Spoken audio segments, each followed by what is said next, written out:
ассалому алейкум бинандагони гиромӣ, нашри навбати барномаи иттилооти ахбору аз телевизиони Тоҷикистон мустақиман манзури шумо менамоем. Дар студия Наргиз Шарифзода. тавре иттилоъ доред 14-15 июн дар пойтахти ҷумҳурии Тоҷикистон шаҳри Душанбе панҷумин саммити сарони давлатҳои аъзои машварати ҳамкорӣ ва тадбирҳои боварӣ дар Осиё баргузор мегардад. Коршиносон бар он назаранд ки саммити мазкур барои муҳокима ва ҳалли мушкилоти мавҷуда дар Осиё, инчунин барои пешбурди ташаббусҳо ва дарёфти механизмҳои самаранок дар сатҳи баланд муфид хоҳад буд. Гузориши Ҳикматулло Назарзода дар ин хусус. осиё хонаи умумии мост. ҳамаи мо хоҳони онем ки дар хонаи умумии мо сулҳу субот ҳукмфармо бошаду тафовути сатҳи рушди иқтисодиро ҳаракат бар сӯи пешрафти умумӣ ба тартиб дарорад. мо бояд иқтидори машваратамонро пурра истифода намоем, то ки дар заминаи муколамаи васеъ саъю кӯшиши умумӣ баҳри рушди устувори иқтисодӣ ва амнияти муштарак ҷомеаи босуботу шукуфони халқҳои Осиёро барпо намоем. машварати ҳамкорӣ ва тадбирҳои боварӣ дар Осиё чун созмони минтақавӣ соли 1992 таъсис ёфта, то имрӯз 27 давлати ҷаҳонро ҳамчун аъзо, 8 кишвар ва 5 созмони минтақавию байналмилалиро ба ҳайси нозир муттаҳид намудааст. давлатҳои аъзои машварати ҳамкорӣ ва тадбирҳои боварӣ дар Осиё.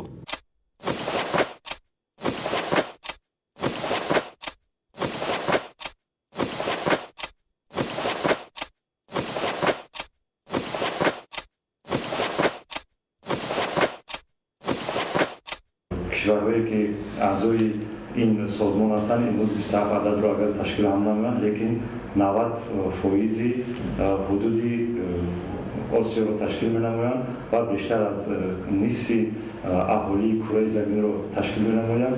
ва бояд қайд намоям ки ҷумҳурии Тоҷикистон яке аз кишварҳои фаъол дар созмони мазкур мебошад ва аз замони таъсис ёфтани ин созмон то ба имрӯз дар ҳаёти иҷтимоӣ, иқтисодӣ, сиёсӣ ва фарҳангии ҷумҳурии Тоҷикистон яъне ки тағйиротҳои куллӣ ба вуҷуд омадаанд. аз ҷумла чизе ки мо медонем, имрӯз ҷумҳурии Тоҷикистон дар арсаи байналмилалӣ яке аз давлатҳои рӯ ба инкишоф мансуб ёфта, яъне ки принсипҳои давлатдории демократии ҳуқуқбунёд ва дунявиро пеш гирифтааст. давлатҳое ки аъзои созмони машварати ҳамкорӣ ва тадбирҳои боварӣ дар Осиё ҳастанд, бо иқтидору имкониятҳое ки дар ихтиёр доранд, барои беҳтар кардани вазъи иқтисодии иҷтимоӣ ва сиёсии кишварҳои узви он метавонанд тадбирҳои муҳимро роҳандозӣ намоянд. ҳоло баъзе аз кишварҳо ҳамчун давлатҳои нозир дар ин созмони минтақавӣ иштирок мекунанд. давлатҳои нозири созмони машварати ҳамкорӣ ва тадбирҳои боварӣ дар Осиё.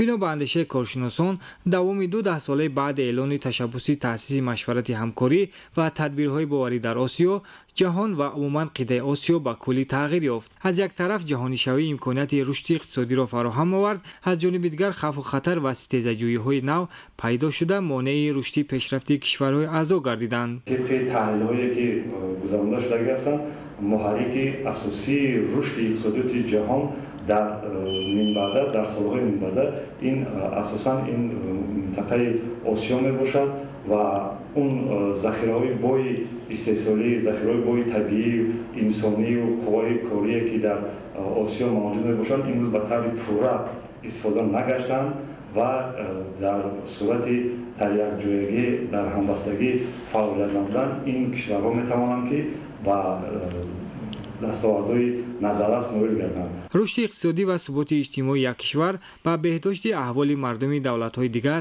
таъсири мусбат мерасонанд. ҳама ин аз кишварҳои аъзои ин созмони муҳими минтақавӣ ба ҳампайвастагии доимӣ, таҳкими боварӣ ва ҳамкорӣ дар тамоми сатҳу зинаҳоро барои сарнавишти минбаъдаи Осиё тақозо менамояд. шаҳри душанбе пойтахти ҷумҳурии тоҷикистон макони баргузории боз як чорабинии муҳими сиёсии минтақавӣ саммити панҷуми машварати ҳамкорӣ ва тадбирҳои боварӣ дар осиё мебошад. имрӯзҳо дар пойтахт барои дар фазои мусоид баргузор намудани саммити панҷуми машварати ҳамкорӣ ва тадбирҳои боварӣ дар осиё корҳои созандагию сабзгардонӣ ва зебову назарабо гардонидани кӯчаву хиёбонҳо муташаккилона идома доранд. Нуриддини Қурбон ва Аҳлиддини Карим аз рафти тадбирҳои омодагӣ дар пойтахт гузориш медиҳанд. саммити панҷуми машварати ҳамкорӣ ва тадбирҳои боварӣ дар осиё дуюмин чорабинии муҳими сиёсӣ аст ки бо иштироки намояндагони давлатҳо ва созмонҳои бонуфузи минтақавию байналмилалӣ дар шаҳри Душанбе баргузор карда мешавад. саммити панҷуми машварати ҳамкорӣ ва тадбирҳои боварӣ дар осиё дар шаҳри Душанбе рӯзҳои 14 ва 15 июни соли равон доир хоҳад гашт. ҷиҳати дар сатҳи баланд гузарондани ин чорабинии сиёсӣ бо ибтикори роҳбарияти шаҳри Душанбе раванди бунёдкорӣ ва омодагиҳо ба саммит марҳилаи навро касб намудааст. шурӯъ аз фурудгоҳи байналмилалӣ, кӯчаи ба номи Аҳмади Дониш, хиёбонҳои Садриддин Айнӣ, Абу Абдуллоҳи Рӯдакӣ ва дар дигар кӯчаҳо корҳои омодагӣ дар сатҳи зарурӣ ба роҳ монда шудааст. дар доираи вусъат додани корҳои омодагӣ шинонидани гулҳои ҳарранга бо конструксияҳои нав ки ҳар яке ба худ маънои хосро инъикос мекунанд идома дошта дигар тадбирҳои зебогардонию сабзгардонӣ ҷараён доранд. бояд таъкид намуд ки Тоҷикистон зери сиёсати дурбинона ва инсондӯстонаи асосгузори сулҳу ваҳдати миллӣ пешвои миллат президенти ҷумҳурии Тоҷикистон муҳтарам Эмомалӣ Раҳмон бо ҳама кишварҳои олам махсусан давлатҳои осиё ва созмонҳои минтақавию байналмилалӣ муносибатҳои дӯстонаю дуҷонибаро ба роҳ мондааст. имрӯз дар ҷумҳурии Тоҷикистон барои баргузор намудани ҳама гуна чорабиниҳо аз ҷумла барои дар сатҳи баланд доир кардани саммити панҷуми машварати ҳамкорӣ ва тадбирҳои боварӣ дар осиё тамоми шароит фароҳам оварда шудааст. насби шиору овезаҳо ва навиштаҷот рамзи ҳамоиш дар кӯчаву хиёбонҳо сокинону меҳмононро аз баргузории саммити панҷуми машварати ҳамкорӣ ва тадбирҳои боварӣ дар осиё воқиф мегардонад. дар саммити панҷуми машварати ҳамкорӣ ва тадбирҳои боварӣ дар осиё ки бори нахуст дар ҷумҳурии Тоҷикистон доир мешавад, роҳбарият ва намояндагони воломақоми беш аз 30 давлати дунё ва ташкилоту созмонҳои бонуфузи минтақавию байналмилалӣ иштирок хоҳанд намуд. ҷумҳурии Тоҷикистон сиёсати хориҷии худро дар асоси сиёсати дарҳои боз пеш бурда омода аст ки барои расидан ба мақсаду вазифаҳои таҳкими ҳамгироӣ байни давлатҳои осиё дар ҳама бахшҳо иброз намояд. Нуриддини Қурбон, Аҳлиддини Карим, Мақсади Мақсад барои барномаи ахбор. идомаи ахбор. бар асари ҳамлаи гурӯҳи силоҳбадастон ба як минтақаи аҳолинишини шаҳри Мобти Мали қариб 100 сокини осоишта ба ҳалокат расида, даҳо каси дигар маҷрӯҳ шуданд. шаҳри хабарҳо аз хориҷи мамлакат. зимни амалиёти густурдаи кормандони сохторҳои қудратии ҷумҳурии исломии Афғонистон дар минтақаҳои гуногуни вилоятҳои Нангарҳор ва Пактиё бар зидди гурӯҳҳои силоҳбадаст 43 ҷинояткори хавфнок маҳв карда шуда, даҳҳо ҳамаслаки онҳо захмию боздошт гардиданд. кормандони сохторҳои қудратӣ дар вилоятҳои мазкур ҷабҳа ва анбори яроқу муҳимоти ҷангии силоҳбадастонро нобуд карданд. ҳамзамон низомиён дар рафти амалиёт чанд минтақаи аҳолинишинро аз зери назорати гурӯҳҳои силоҳбадаст озод карданд. дар минтақаҳои алоҳидаи вилоятҳои Нангарҳор ва Пактиёи Афғонистон гурӯҳҳои силоҳбадаст маскан гирифтанд ки барои саркӯб кардани онҳо аз тарафи сохторҳои қудратӣ амалиёти қатъӣ гузаронда мешавад. дар муассисаи тиббии бемориҳои рӯҳии шаҳри Одессаи Украина сӯхтор сар зад. дар натиҷа 6 нафар ба ҳалокат расида, 15 каси дигар ҷароҳат бардоштанд. кормандони хадамоти наҷотдиҳии беморон ва кормандони беморхонаро ба ҷойҳои бехавф кӯчонданд. сӯхтор дар болопӯши бинои беморхона ба амал омада дар муддати кӯтоҳ ба масоҳати 500 метри мураббаъ паҳн гардидааст. кормандони хадамоти оташнишонӣ барои хомӯш кардани алангаи оташ соатҳо мубориза бурданд. мувофиқи маълумоти пешакӣ, омили аслии ба амал омадани сӯхтор расиши кӯтоҳи ноқилҳои барқӣ арзёбӣ мегардад. дар як қатор минтақаҳои аҳолинишини ҷумҳурии халқӣ хитой боришот ва фаромадани ярҷ ба амал омад. бар асари офати табиӣ 6 нафар ба ҳалокат расида, садҳо манзили истиқоматӣ қисман ва бархе аз он пурра хароб гардид. вобаста ба ин кормандони хадамоти наҷотдиҳӣ аз минтақаҳои зери хатари обхезӣ қарор дошта аҳолиро ба ҷойҳои бехавф мекушонанд. аз обхезӣ бештар сокинони музофоти зиянсӣ зарар диданд. дар музофоти мазкур боришот ба 110 000 гектар заминҳои кишоварзӣ зарари ҷиддӣ расонд. офати табиӣ хатои интиқоли нерӯи барқро корношоям карда ҳазорон нафар аз истифодаи барқ ва оби нӯшокӣ маҳрум монданд. туғёни об дарахтони зиёдро решакан карда ба ҳаракати ҳама гуна нақлиёт дар роҳҳо халал ворид намуд. дар робита ба ин ҳукуматдорони ҷумҳурии халқии Хитой аз сокинон дархост намуданд ки аз истифодаи нақлиёти шахсӣ худдорӣ намоянд. барои бартараф кардани оқибатҳои боришоту обхезӣ кормандони хадамоти дахлдор сафарбар гардиданд. дар ҷазираи Суматраи Индонезия вулқони Синабунг хуруҷ кард. чангу хокистари он ба баландии 7 километр дар фазо паҳн гардид. вобаста ба ин ҳукуматдорони Индонезия аз сокинон ва сайёҳон дархост намуданд ки то масофаи 3 километр ба танураи вулқон наздик нашаванд. табибон ба сокинон тавсия доданд ки ҳангоми гаштугузор дар хиёбонҳо аз ниқобҳои махсус истифода баранд. вулқони Синабунг яке аз вулқонҳои фаъоли Индонезия ба шумор меравад. ёдовар мешавем ки 9 сол қабл бар асари фаворазании вулқони Синабунг дар ҷазираи Суматра қариб 12 000 аҳолӣ маҷбур шуданд ки манзилҳои истиқоматиашонро тарк намоянд.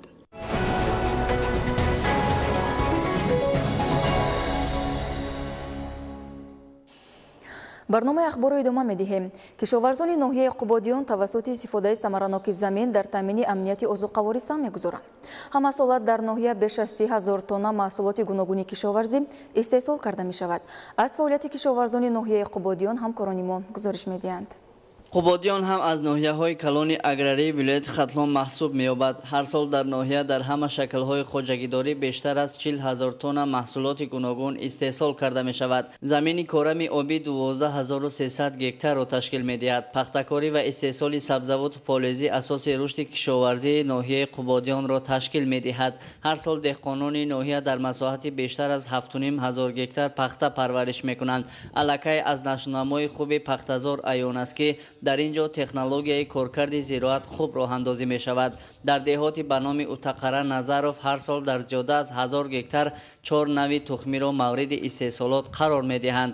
ҷиҳати шиносҳоӣ аз вазъи пахтазор, истифодаи самараноки обу замин, дуруст ба роҳ мондани содироти маҳсулот, захираи ҳарчи бештари хӯроки чорво, гурӯҳҳои корӣ аз мақомоти иҷроияи ҳокимияти давлатии вилояти Хатлон ба ноҳияи Қубодиён омада барои рушди истеҳсолоти кишоварзӣ ба хоҷагидорон тавсияҳои судбахш доданд. дар муддати ҷамоат 1490 гектар замини корам обӣ мавҷуд буда дар 406 хоҷагии деҳқонӣ кору фаъолият мекунад. меҳнаткашони ҷамоат диҳот 190 гектар гандум, 53 гектар картошка ва полизӣ, 48 гектар киш кардад. имсол хоҷагии деҳқонӣ ҳосили нав гирифтан талафати ҷола ва сел 172 гектар замина кишти такрорӣ пахта киш кардем. нашунамои пахта то имрӯза ягона пурра бароварда шуда озуқаи якум дода шуд. инчунин дар майдони 950 гектар заминда кишти сабзавотҳо гузаронда шудааст.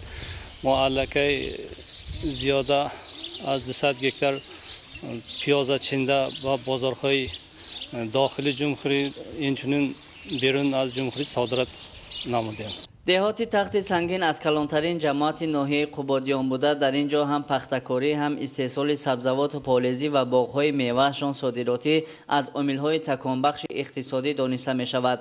махсусан дар истеҳсоли полезӣ кишоварзони ноҳияи Қубодиён дар миқёси ҷумҳурӣ аз деҳқонони пешсаф дониста мешаванд. ҳар сол дар масоҳати 485 гектар полезӣ парвариш мекунанд. қариб як моҳбоз содирот аз ҳисоби полезиҳои ширини ноҳияи Қубодиён ба берун аз марзи мамлакат роҳандозӣ мешавад. 3746 гектар майдони замини корами обӣ мавҷуд аст ки аз он дар 2608 гектараш мо пунбадона пахта киш кардем ки мана хусандиовар аст ки имрӯз нашунамои пахта назр инкишоф ёфта шудааст. 842 гектар сабзавотҳои барвақтӣ буд, аз он ҷумла карам, пиёз, мана картошка 105 гектар буд, 130 гектар пиёз корда будем. ҳосилноки пиёз хуб шуд. 400 тонн пиёз мо содирот кардем ба дохилу беруни хориҷи кишвар. کاری صحرا در ناحیه قبادیان از روی مشاهده ما نظام خوب دارد. نشونمای پختزار و دادن غذای یکم و دوم در دهات اتقره نظرف، ناصر خسرو، زرکمر، تخت سنگین از مهنت و زحمت همیشگی کشاورزان درک می‌دهد. گروه‌های کاری راجع به مسائل درو غلزار، به راه ماندن کشتی تکراری و ذخیره خوراک چاروا نیز توجه ظاهر کردند. در دهات به نام اشمراد نیازف جمع‌آوری میدان‌های غلزار ادامه داشته در زمین‌های خالی شده به طور فوری کشتی تکراری می‌کنند. نمایندگان مقامات اجرایی حکومت دولتی ولایت ختلان جهت باز هم رشد بخشیدن ساحه کشاورزی، به راه ماندن صادرات محصولات، افزون نمودن حاصل پخته، ذخیره 2 ساله خوراک چاروا در مهلت‌های معین شده، انجام دادن کشتی تکراری، از یک زمین گرفتن 2 حاصل، دستگیری همه‌جانبه سهامداران زمین و دیگر مسائل‌های مربوط به کار کشاورزان دستور و توصیه‌ها دادند. موضوع دیگر دوری نهایی آزمون جمهوریوی تاجیکستان وطن عزیزی من در شهر وحدت با اشتراک هنرمندان و دسته‌های هنری از 11 جماعت و شهرک دهات جانبست گردیده. با پیشنهاد بهترین نامیناسی‌های آزمون غالبان به دوری جانبستی روخت گرفتند. گزارش همکاران ما. وصف تاجیکستان صاحب استقلال، ترنم زیبایی دیار در اشعار ادیبان، شاعران و نویسندگان معاصر برجسته انعکاس گردیده است. محبوبیت این دیار زیبا منظر قلبی سیاحان خارجی را تسخیر نموده، با آباد و زیبا گردیدن موضع‌های گوناگون مملکت ساحه سیاحی در تاجیکستان سال تا سال رشد می‌نماید.